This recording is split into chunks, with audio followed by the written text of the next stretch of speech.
All right, guys, welcome back to the Wildly Capable Show. Welcome home from work. I'm here. I haven't even seen you today. Good to see you. I'm so excited to dive in. This was your idea. You thought, let's throw up. We dropped so much content last week, which you guys really resonated with, which was such a relief. I was nervous. You could tell. I was nervous. It resonated so much, and so we decided to do a follow-up Q&A, kind of based off of last week's podcast episode, but we're also branching into other topics too. So if you haven't listened to the episode we did talking about the hard topics with your kids, go back and listen to that for more context. But this episode will be A complete. standalone even by itself. Yeah, it'll be complete on its own.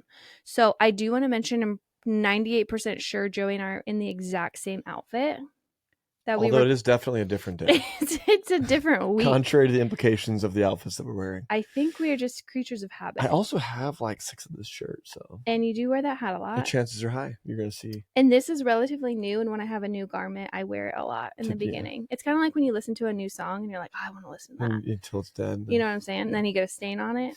Anyways, okay, we're going to dive right in. I have the questions here. I'll bounce them off of you and then we'll chit chat about them. I love it. Cool. Okay, so the very first question we got in was actually via DM, and I already answered this person in my DMs, but I thought it was such a good conversation starter. I wanted to start with that. And the question was basically, how do you feel about toy guns? Because they were having trouble. They totally are like, we're a pro gun family. We're really into safety, and we're trying to drill this idea into our kids. But then they pick up a toy gun, and it feels very counterproductive. Sure. So what's your take on toy guns?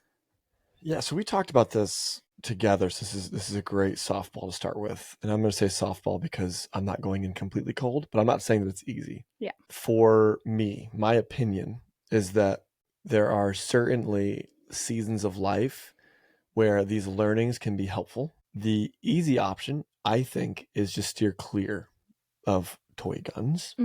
I also grew up in a family where we never got toy guns as kids, but like we would play guns. Like we would play out in our backyard with sticks and shoot each other and do the whole thing. We would do that. So that happened, but the idea of holding something that had a trigger and pulling it while pointing it at somebody was not something that we were doing. Now, as we got older, we did get introduced we were allowed to have different guns that were more for play, I'm going to call them, but not necessarily, they were not belittling the threat that they could bring about. So an example, which is example number one, like paintball guns. It's like, if you're going to go out and play paintball, you had to wear protective eyewear. And like, that was like a very strict rule. It was also like, you can't just go out and like run around out in the front yard with it, out in the street. Like you have to be in a specific area where we're playing paintball. It was a very dedicated space and time. We didn't just like run around the house with them. I mean, obviously, right? Paintballs. Additionally, getting a pellet gun or a BB gun. And that was something where it was target practice. You would take it out, you would shoot milk jugs, you'd shoot pop cans, things like that. And oftentimes it was with parental supervision, or when we got old enough to where it was something that we could do on our own or take it out, squirrel hunting, something like that. Like what age? Like 15? I'd say I was 15 and older Okay. at that point. And again, I think that is where, when I was saying that before, seasons of life, right? I think that if you have a 5-year-old kid, it's very easy to just not have toy guns. Yeah. Now, do you fly off the handle if they, grab something and go like, pew, pew, pew, pew, right? Do something like that? I don't think, in my opinion, that is the case. But having naggy conversations regularly with kids about guns, I think is healthy. And sometimes like playing shooting or whatever is, it's a potential option. You don't have to shut it down. You don't have to kill imagination. But the place that this comes from, and this opens up another conversation that I know will inevitably come about. It might be a question I'm not aware of, but video games, TV shows, movies, things like this, that, maybe glorify or have guns very prevalent within the film, can also be a thing to consider. And, we didn't deal with that a whole lot, like meaning like as kids growing up, we weren't avoiding it. if anything, we leaned into it, but always in very appropriate ways. And I would say, in some regard, television, movies, and et cetera, can oftentimes help promote a better understanding of the lethality of guns. And so, should you avoid video games at a certain age that are really violent? I'd say possibly, but I also don't think that playing a video game is going to trash your kids' understanding of firearms if you're intentionally approaching the topic rather than just letting it slide. Does that make sense? Yeah. Yeah, the conversation we had in the DMs was, we personally don't have any toy guns in the house. There actually is a toy gun at your parents' house right now, probably from grandkids or something.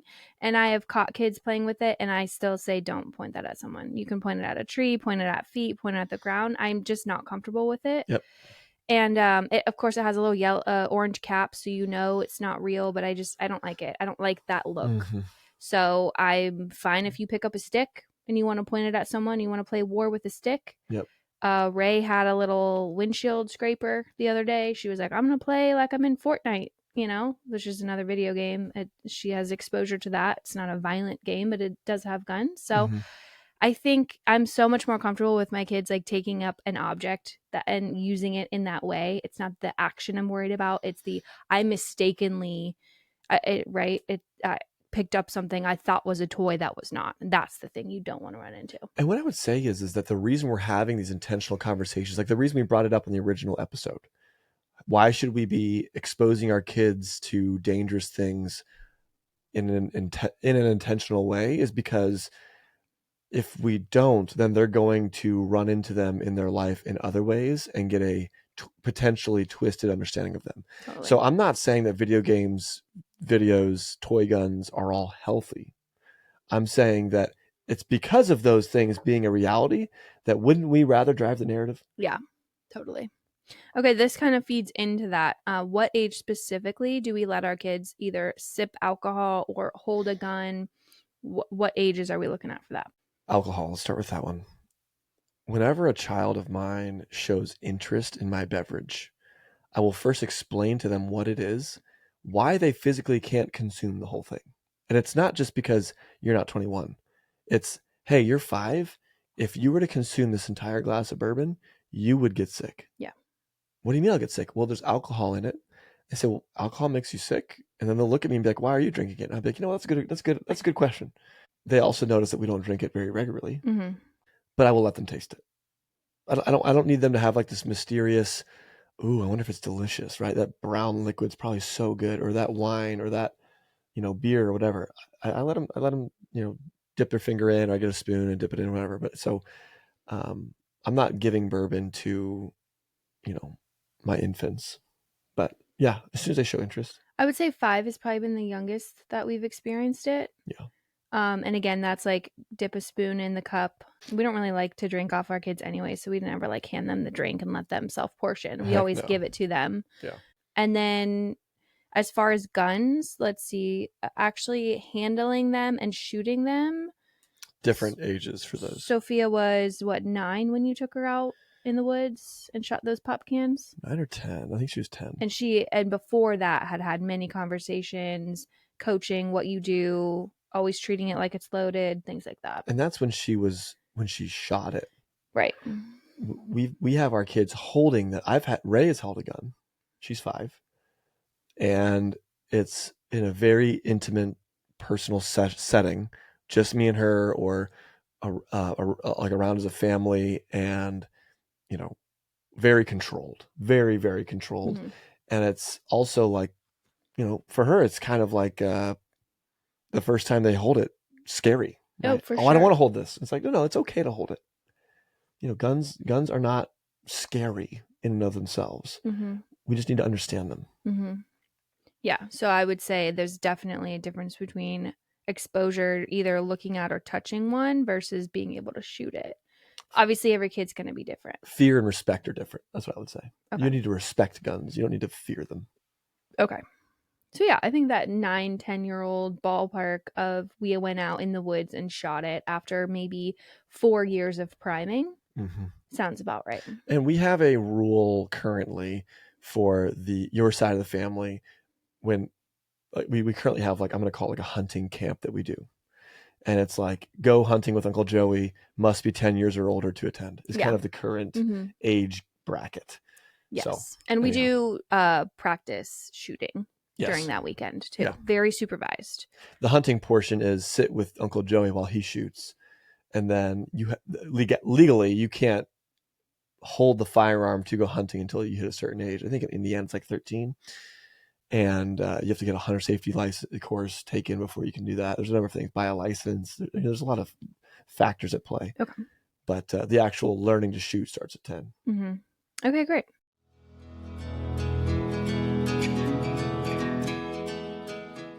If you're a raw milk fan like we are and you happen to cook with tallow, I encourage you to level up your crunchiness and actually try out our raw milk and tallow body cleansing bar. I'm talking about soap, you guys. You could eat this bar soap practically. These are the ingredients inside of one of our body bars at Haselmayer Goods.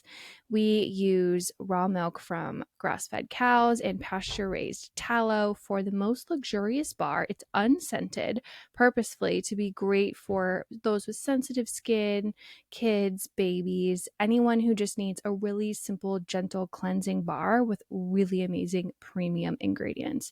Go over to shoptheh.com to check out our raw milk and tallow cleansing bar and use the code Homegrown at checkout for 10% off. A supplement I've been taking daily without fail is the digestive enzymes from Ancestral supplements. I am a big believer in a food first approach to health, and I also believe that if we're eating a wonderful nutrient dense diet packed with amazing whole foods, that our body could just use maybe a little bit of extra help in the form of digestive enzymes.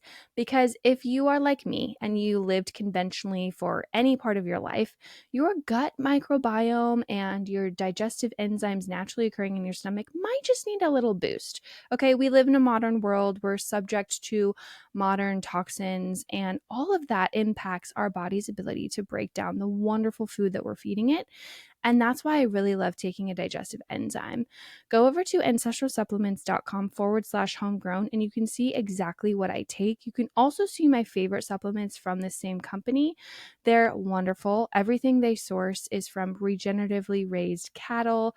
They have a third party lab tested guarantee. So they're making sure that every single supplement passes their high standards, no heavy metals, no impurities, no fillers, and they have a 60-day money back guarantee. So if you're taking a supplement and you find that it's not the right fit, no worries, money back after 60 days. Go over to ancestralsupplements.com/homegrown and check out all my favorites. And use the code homegrown at checkout for 15% off.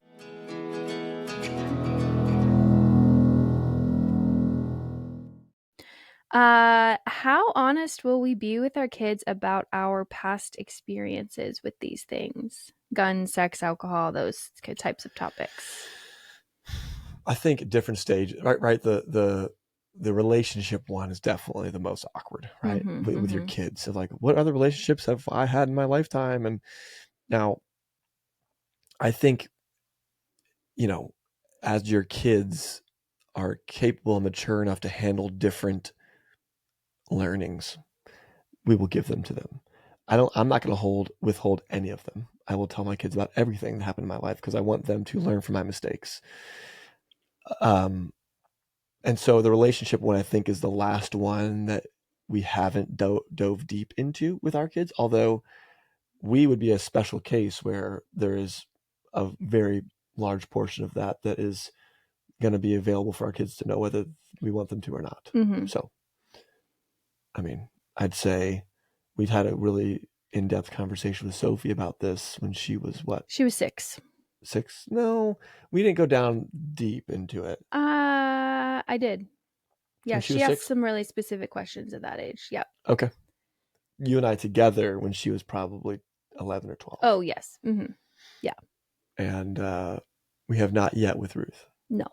But I think with Ruthie, when she gets into that phase where she is feeling that relationship tension, it may be more appropriate because currently she's just out playing imaginary, like. Yeah. There's a difference between jumping on things and potentially ruining innocence and being ignorant. And so we're definitely not jumping the gun and trying to like sit our kids down and explain to them, all of the things that we wish we did differently before it's appropriate. And I also think that when I do explain things, I have to protect other people's stories too. And so I can't I'm gonna paint them in a different light, For sure. perhaps. So, I think that's an interesting question.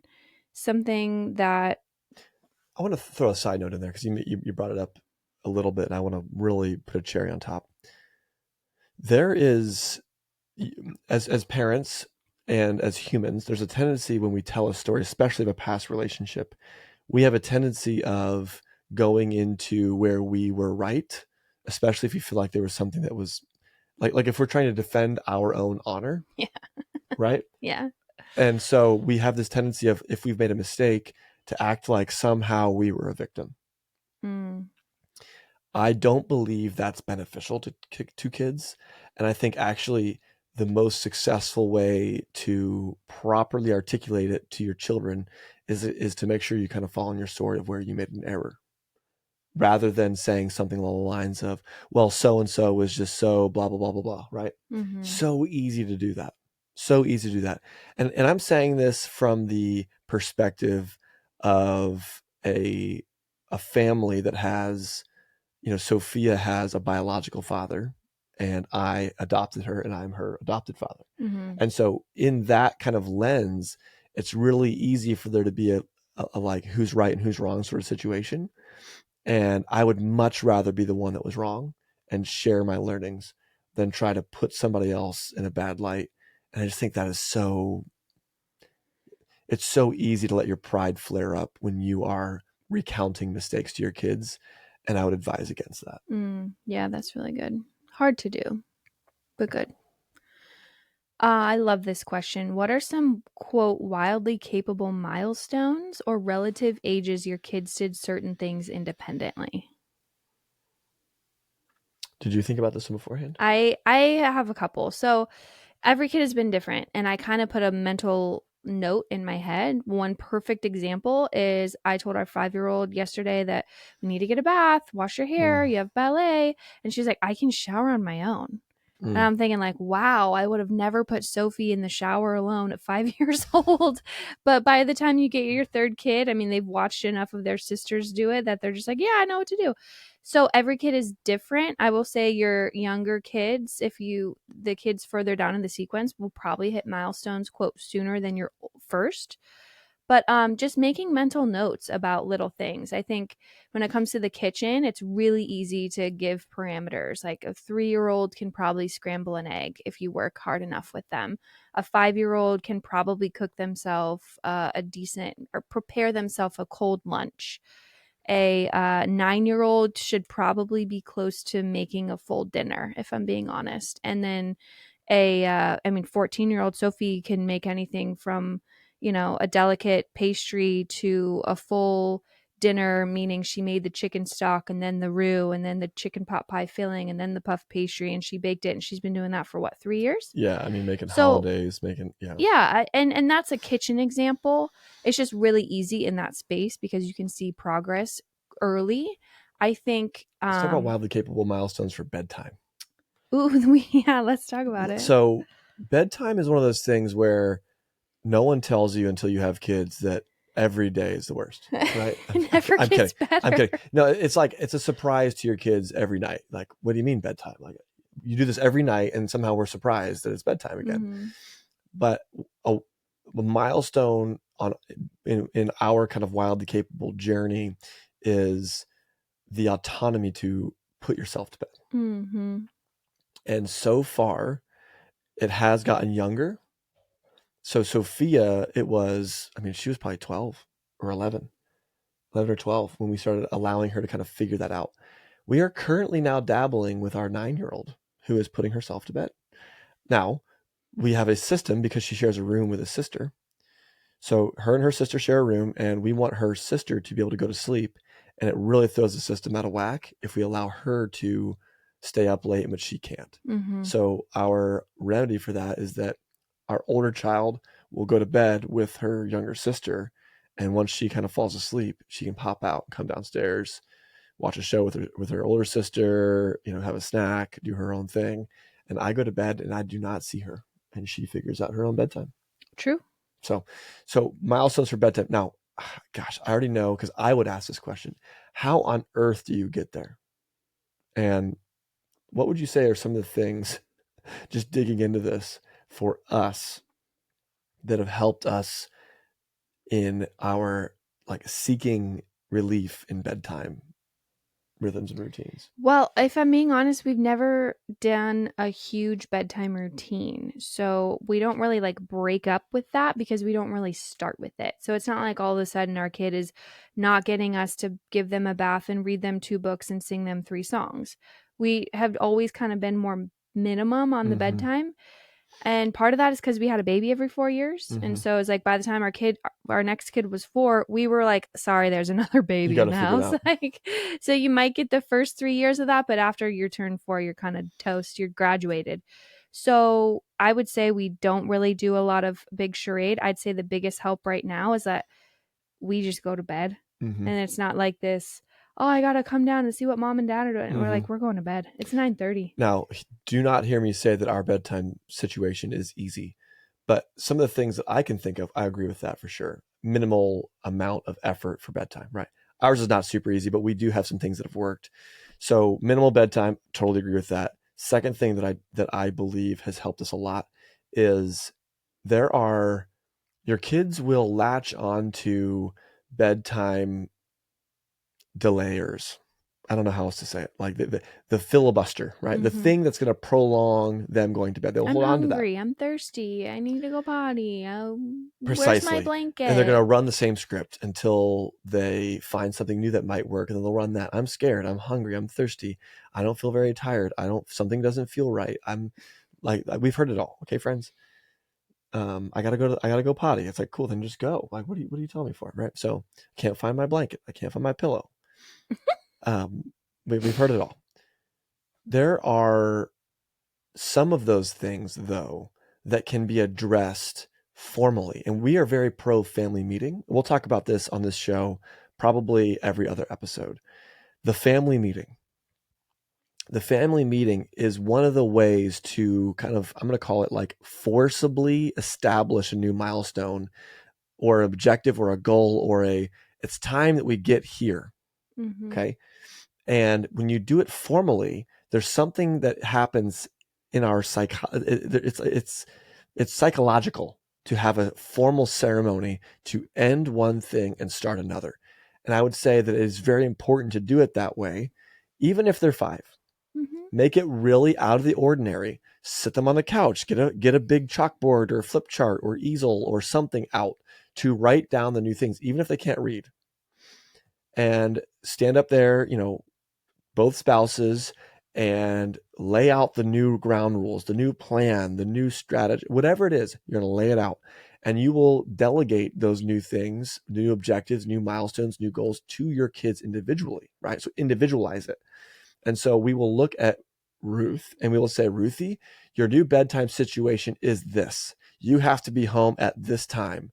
And then the accountability is very easy because you are now in a place where the expectations are extremely clear. And at bedtime, if the new rollout was, we are doing no more bedtime snacks, no more. We are not doing any more. If you ask for one, you may not have it. You will have your final food at 8 p.m. And then I remind our kids every night, 7:30, hey, Ruthie and Ray, don't forget that thing, 8 o'clock, no more snacks after that. Hey, Ruthie and Ray, next day, don't forget, no snacks after that. First couple nights, they know because you've told them, they know. And when they have that grumbling in their stomach, because they have adapted to this comfort. Before bedtime, I have to have X. Mm-hmm. And as soon as they feel that desire, it'll hit them. Oh no, we're not doing this anymore. And it will be hard for them. Mm. And so you have to, depending on how old they are and how mature they are, how many times they've dealt with something like this, you are going to have to really ease into that. But starting it like we're starting now is very good.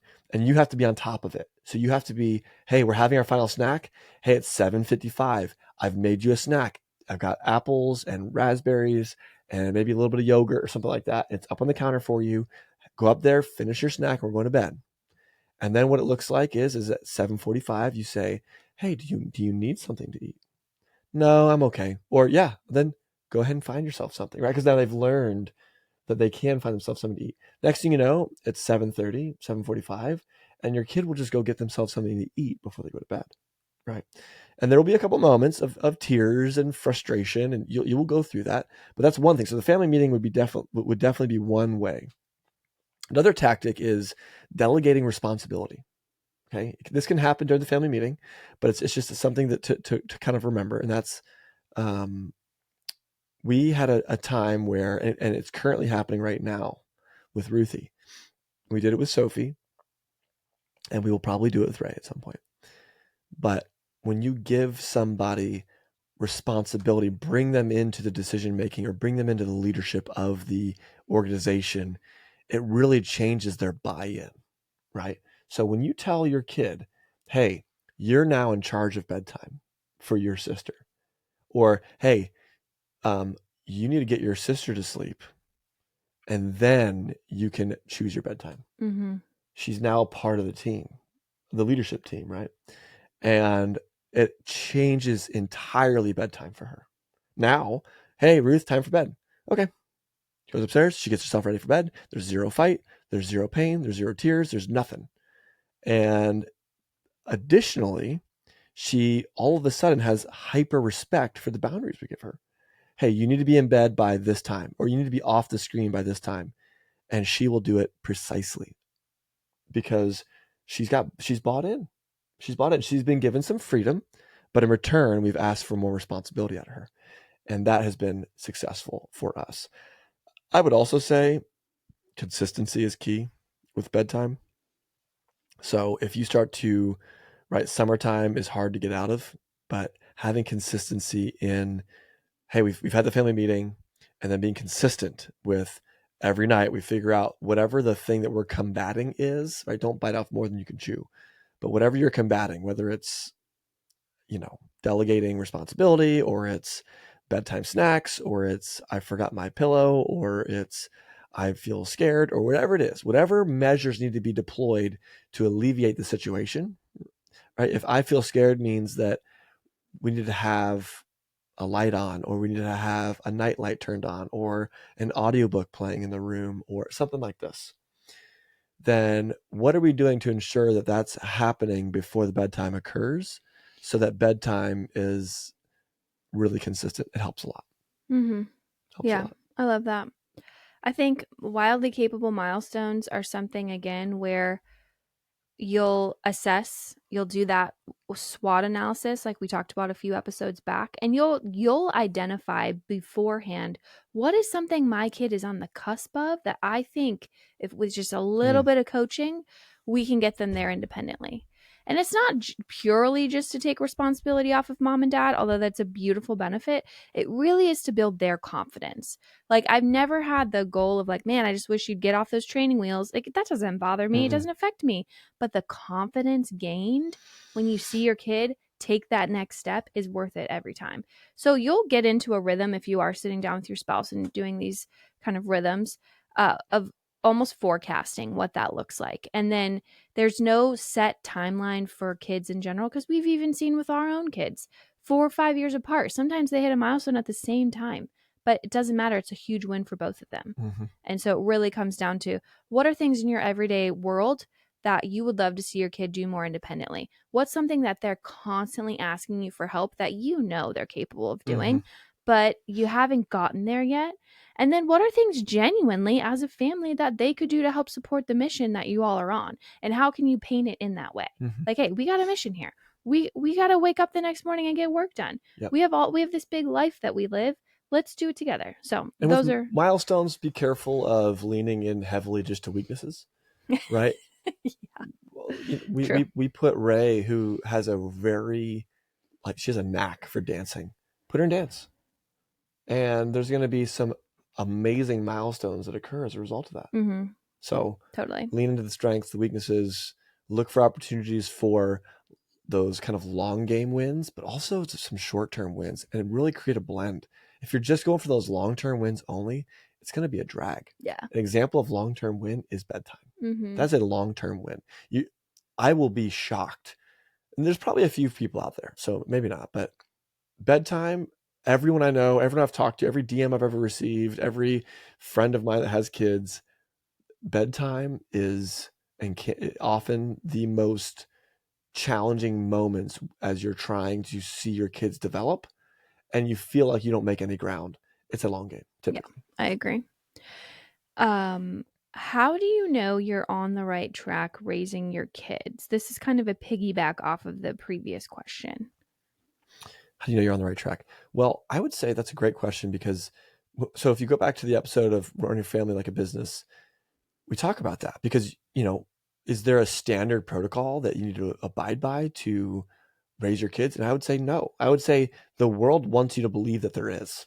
And the wildly capable kids kind of motto really is anti that movement. So Mm-hmm. we are not raising kids according to some cookie cutter thing that the world has for us. I don't want my kids to only uh, grow up, be obedient, follow the system, follow the rules, get an education, go to college, find a job, whatever. If that's what they choose, by all means, that's great. But I think that there was once a day where when you would get an iPod or an iPhone, there was this like, I'm going to call it hack that you could do back in the day. I never did it, but you could like unlock your phone.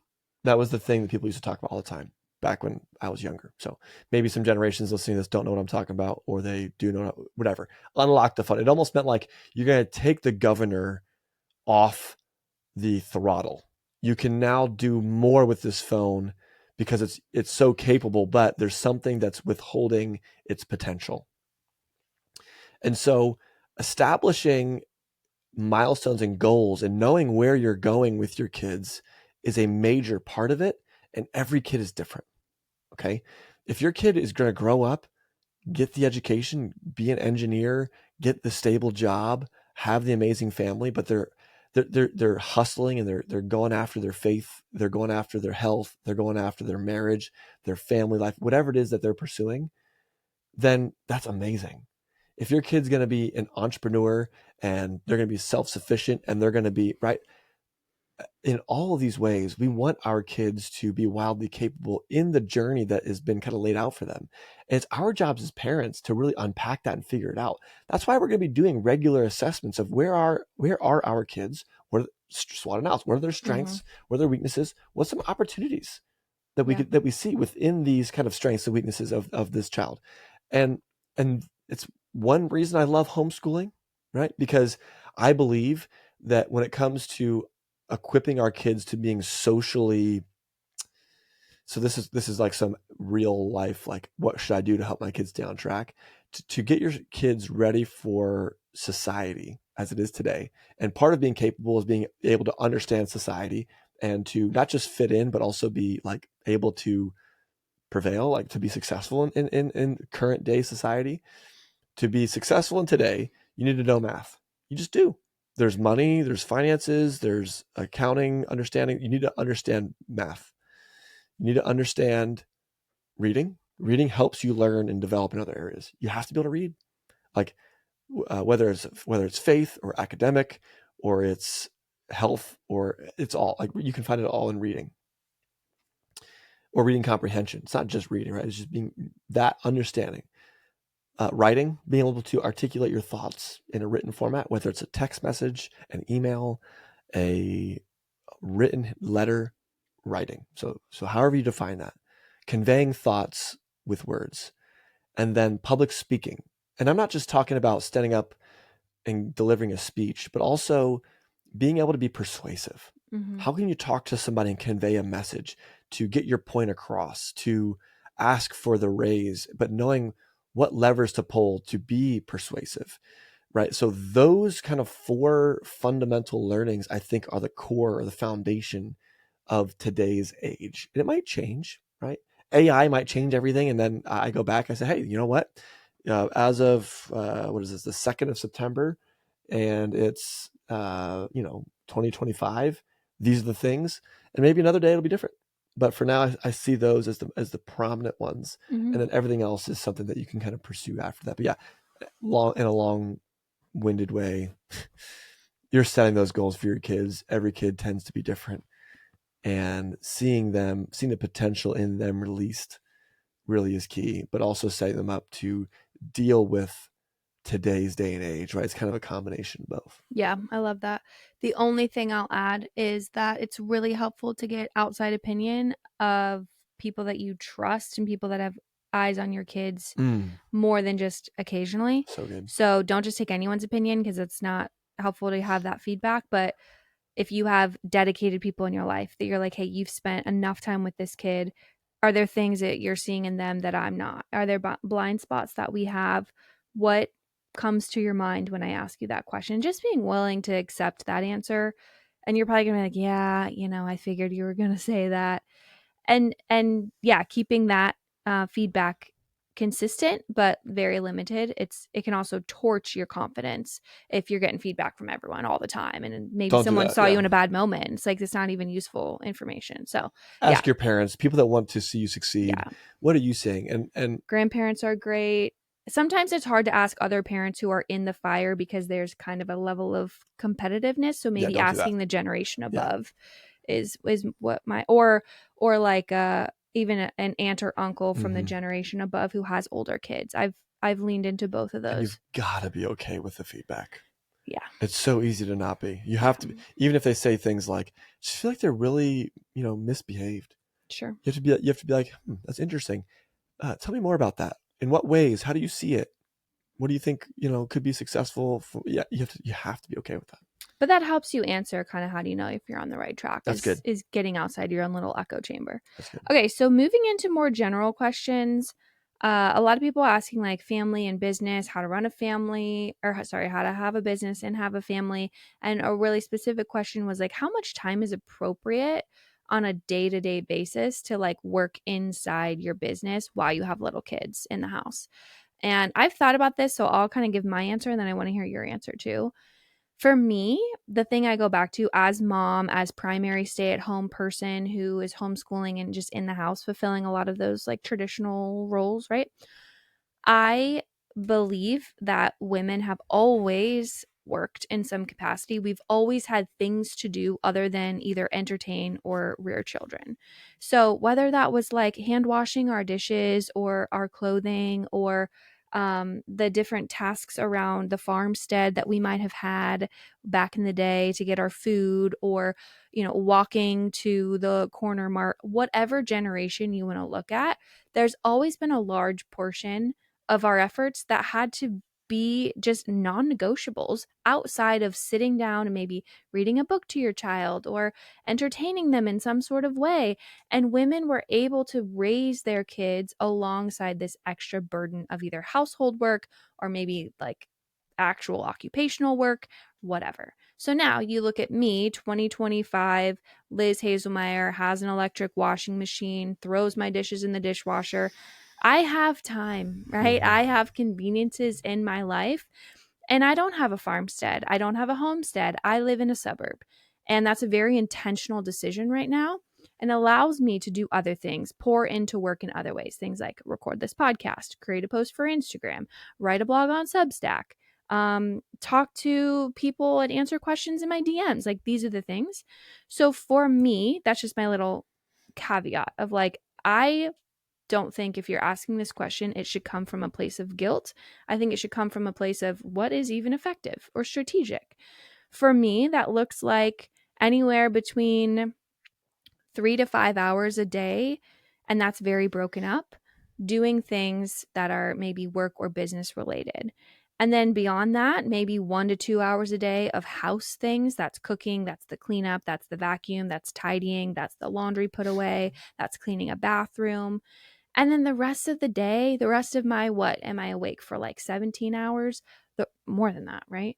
The rest of that time is free flowing. So it also goes in seasons, right? If you come up in a holiday season and you have a retail company, you're going to have longer stretches of time where you're working. But I have found that 3 to 5 hour mark. And it usually, the best thing that I've done that's really been helpful is like I pick a primary for that day. So I know the day that my kids go to co op, the primary for that day is I'm in my emails, I'm in Canva designing things, I'm writing content. That's my primary for the day because my kids are at school and Mm-hmm. they're taken care of. My primary for another day might just be community. Hey, on Tuesdays, we have friends over, we have tea time, we invite the neighbors over, we have my sister in law over. This is kind of what we do on that day. On Fridays, it's a house day. It's been the whole week. We got to get our house in order. We have lots of laundry to put away. This is our primary for that day. And it allows me to sort of like stack my um, chores tasks for each kind of bucket in my life and organize it, and also know that like not every day I'm hitting all 10 things equally. It's okay to be uneven. It's okay to unevenly be like, man, I just put in 8 hours of really dedicated podcast editing, but you know what? I don't have to think about it for another 7 days. And now I can focus on that math lesson Mm-hmm. that we were kind of hung up on 2 days ago, or Ray wants to sit down and go through this reading thing. So that's kind of my answer. I'd love to hear yours. How much should you work, and what's the division of time you should give to your work and your family? Is that kind of the thought? Yeah. And so Mm-hmm. I wonder if this person's looking for like a 50-50, I work, 40 hours a week, if something like that. And that's totally appropriate. And I think if it helps you to have that, yourself and you can do that. And you should also be aware that, you're probably going to go through seasons where you need to work more. You need money, Yeah. right? You need to provide for your family. But you're also going to have seasons where it's like, money's okay. And like, I need to invest in my family. I need to do that. And so you're going to have some seasonality and some flux in any career in life, I believe. I will say though, I have a hard time with the idea that, and this might be different as a business owner, maybe. I have a hard time looking at work as and family as like separate, right? Because then it's a slippery slope to saying work is bad, family is good. And so then you're dividing your time of work life balance, and life is good and work is bad. And so then the more time you're working, the more you're stealing from life. Mm-hmm. I don't know. I know that I just got there in some weird twisted way. I just don't like that. So I think for me, business is so intertwined with my family that it's all good. It's all good. And like I said before, there's seasons where I'm not home as much, or I'm not as kind of in the day-to-day mix as much. And then there's other seasons where I'm in there way more than some other people might be. And I am ultimately working towards, right? What is this job? What is this career? What is this money for? I am working to build the family that you and I dream up together. The life. It's all life. There is no work-life balance. It's just life balance. And my life balance looks different sometimes. Sometimes it's more like at home, and sometimes it's more at the office. Sometimes it's more work at home. Sometimes it's more like family at the office, right? It can be anything. And we will have regular times where you and I are sitting down and we're dreaming, we're talking about what is it that we want. We share our frustrations regularly with work, with family, with life, with Mm-hmm. our spiritual journey, with our health, with our fitness, with our hobbies, with our activity, extracurricular, all of it, right? We're sharing and we're constantly kind of evaluating. And with you and I being married, we're trying to build something together. So when I go to work, I'm not leaving you. I'm going out for us.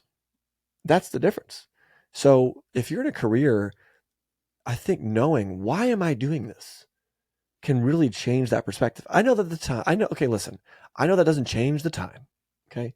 I know that it's like, well, that's good, Joey, but like my husband's still gone or my wife's still gone for like 12 hours a day. So whoop de doo dah, that's all flat. Well, if the time, the hours, the quality time that your spouse or you or whatever are home is a major factor, then that becomes a part of your plan. So what does it look like? So is it regular meetings with your boss? Is it looking for a new job? Is it working towards a promotion? Is it building a company and delegating more responsibilities? Is it handing over leadership to another staffer? Is it starting a new business? Is it selling a business? What is it that you have to do to get there?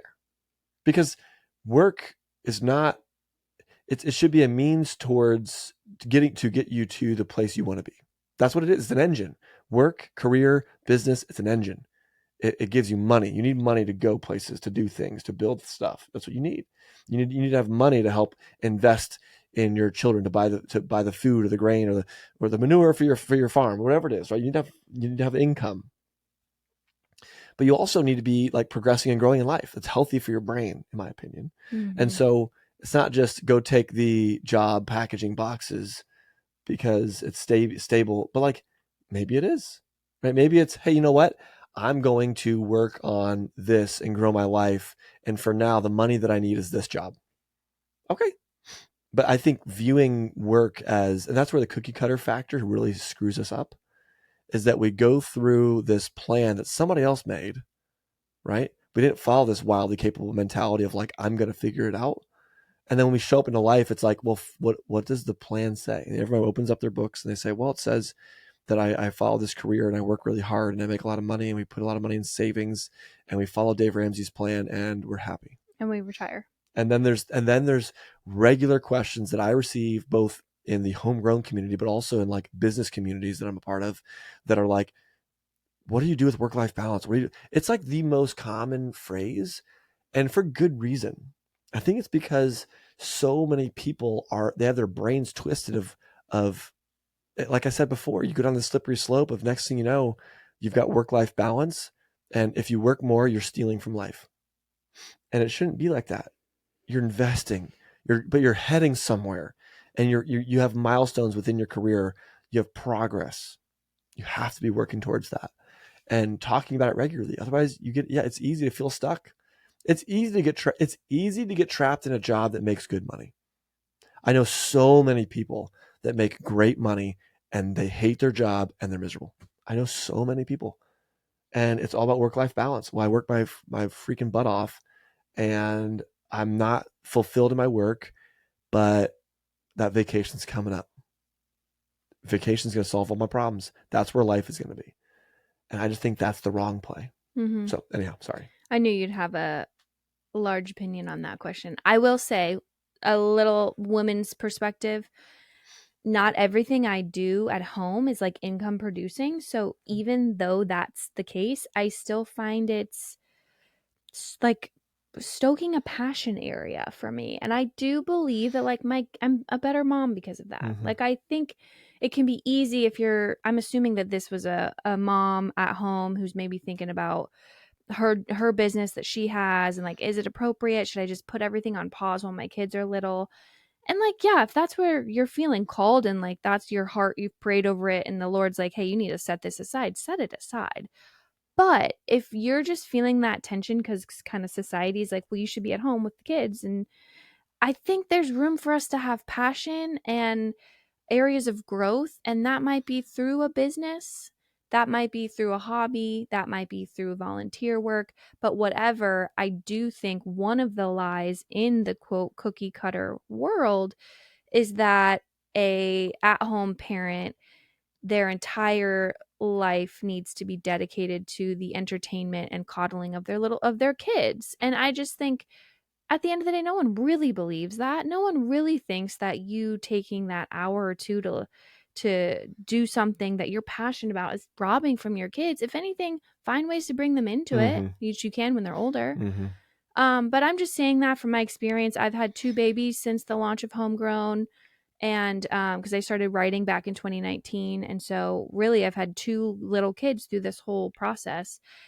And I will say I'm probably a better mom having a creative outlet. And like I said, not everything I do is like, well, it only makes sense if it's contributing to the household Sure. income. I even hold that loosely. Mm-hmm. I'm not going to waste my time and, forego valuable time with my kids for something that I just think is fun. Mm-hmm. But there's a middle ground, Sure. basically, is what I'm trying to say. And I echo everything you said, but I think yours was very like person working outside the home I think so. perspective, which Yeah. is good. I think that's good. I thought this was going to be a shorter episode, but I guess maybe not. Let's Okay. do one more question. The last question is, what about friends? How do you keep up with socializing and friendships in our adult lives with everything going on, having kids and things like that? Well, socializing, I'd say, is hyper dependent on the season you're in. I hate saying that over and over again, but I think it's okay, like, to pause. And if you're feeling discontent with where you are socially currently, and you've got little kids, or you're working really hard, you're starting a business, you just started a homestead, like you just entered into something new, I'd say that's very normal, and it's okay. Don't panic, right? Also, you'll go through seasons of life where you and like your really good friends are out of balance, and they may be on a similar journey. And if they are, they will balance back out and you'll find each other again. That's normal. We've seen that. Hobbies are a big one. Are you pursuing something as a hobby? And can you find friends within that hobby, or the friends you currently have, are they going to adopt that hobby with you or not? Mm-hmm. I had some of my really great friends we played college soccer together. We've been best friends forever. And they texted me the other day. They were like, guess what? Start running. And I just, it's funny, right? That's what really amazing friends will do. And I had another one of my best friends text me and be like, hey, can we do this half marathon trail run together? And I said, does a bear crap in the woods, right? Like, let's go. You know what I'm saying? So hobbies, big one. If I really wanted to see some of my other, or communicate with some of my other friends a lot more, I'd probably pick up like fantasy football or something. But like, I don't think, I can't do it. It's not your I stage. can't do fantasy football. It feels very complicated and a lot of time. Anyhow, you will find communities within the work that you're in, and going through a friend, I'm going to call it like overhaul, can happen as you grow in your family and your career and your life. Doesn't mean that you need to let your friends go, but you might see them less frequently. And as a wife of someone who works outside the home, basically any opportunity you text me, even if it's last minute, hey, I they got tickets to this FC game, can I go? I'm like, yeah, go. I know that your go-to is like you don't have a lot of social standings during the week. Really none right now. I was gonna say. Well, you run in the morning. Sure. So you're with guys 5-6 days a week, but That's true. That's while the whole family's sleeping. There were times in our lives where you were in a Soccer league, and then you would do this other thing, and it was like 3 times a week, and I was like, you know what? Anytime you're going to ask me for something on top of that, I'm going to be less likely to say yes. Mm-hmm. But now that you're in a different phase, I do think it's important, and I feel like you do the same with me. I'm like, hey, actually, I have opportunity to like go walk 5 miles with a friend. Can I do that? You're like, yeah, get out of here. I got the kids. Yeah. The hobby thing is huge. Having a standing workout with my 3 other girls, I know we show up every day this time, this hour, like so wonderful. So finding hobbies where you can kind of plug your friend time in and also accomplish maybe a workout, or you're pushing kids in a stroller together, or they're coming over to your house and you're pouring them coffee and your kids are running around having a blast with their kids. Any of that works. And we also don't put like tons of pressure. Now, we did do some cool things. We used to host breakfast club. We did that for about 9 months before we had our last baby. So we were in a good rhythm of like, you know what, we're not seeing people enough. We should bring more people together. And that was a really fun thing. Yeah, and you can own it, right? And if you just sit back and wait for your friends to do it, again, like they start running with me thing, if you just sit back and wait for your friends to adopt the things that you're doing or just show up at your house, you may be waiting forever. Mm-hmm. And so the final thing I'll say is that it's really easy to wake up one day and all of your friends and social kind of group is gone. And so one of the reasons why I'm willing to, in the midst of the crazy life that we're in right now, for you and I to even shoot you a note that says, hey, I'm not even home from work yet. And I'm thinking about swooping into the house to change my clothes and then swoop right back out, or maybe not even come home at all. You won't even see me until like 11 because I have this opportunity. There is a reality, and this is the final thing I'll say, that if you find it really hard to like will up the, I don't know, willpower to go hang out with your friends, at some point you do have to show up.